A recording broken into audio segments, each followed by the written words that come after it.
बिहार में 3 महीने के भीतर फिर से चुनाव की चर्चा तेज हो गई है। दरअसल प्रशांत किशोर की पार्टी जनसुराज ने 2025 के बिहार विधानसभा चुनाव को सुप्रीम कोर्ट में चुनौती दी है। पार्टी का आरोप है कि चुनाव के दौरान कई अवैध प्रक्रियाओं का सहारा लिया गया और इससे चुनाव की निष्पक्षता पर प्रश्न चिन्ह लग गया है।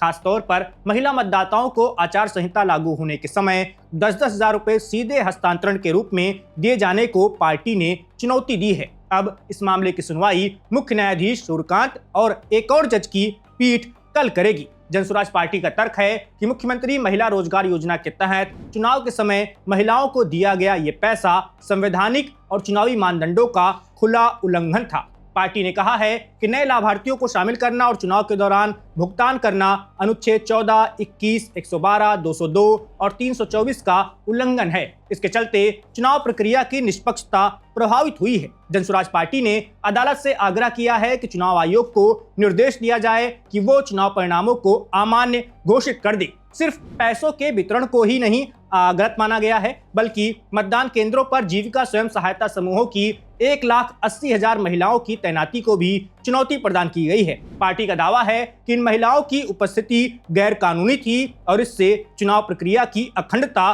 कमजोर हुई है। याचिका में संविधान के अनुच्छेद 324 और लोक प्रतिनिधित्व अधिनियम की धारा 123 के तहत कार्रवाई की मांग की गई है। पार्टी का अनुमान है कि इस भुगतान और तैनाती से लगभग 25 से 35 लाख महिला मतदाताओं के वोटिंग व्यवहार पर असर पड़ा है। प्रशांत किशोर की पार्टी का कहना है कि ये घटनाएं सिर्फ मामूली त्रुटियां नहीं, बल्कि चुनाव प्रक्रिया को सीधे प्रभावित करने वाली गतिविधियां हैं। पार्टी ने सुप्रीम कोर्ट में विस्तृत सबूत भी पेश किए हैं, जिनमें वित्तीय लेन देन, लाभार्थियों की सूची और मतदान केंद्र पर महिलाओं की उपस्थिति के दस्तावेज शामिल हैं। पार्टी ने तर्क दिया कि ये चुनावी भ्रष्टाचार का मामला है और इसे नजरअंदाज बिल्कुल नहीं किया जा सकता है। अब सबकी नजर सुप्रीम कोर्ट की सुनवाई पर है। कोर्ट इस मामले में फैसला करेगा कि क्या इन आरोपों की गंभीरता को देखते हुए बिहार में दोबारा चुनाव कराना जरूरी है या नहीं। विपक्ष और जनसुराज पार्टी इस सुनवाई को बिहार की राजनीति में निर्णायक मोड़ मान रही है। अगर कोर्ट ने याचिका को मान लिया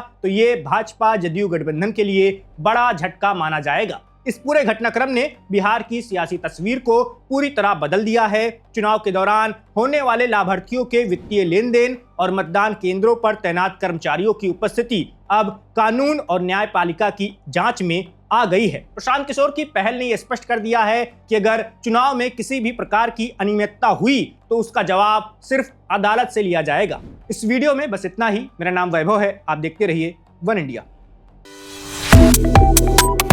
Subscribe to One India and never miss an update. Download the One India app now.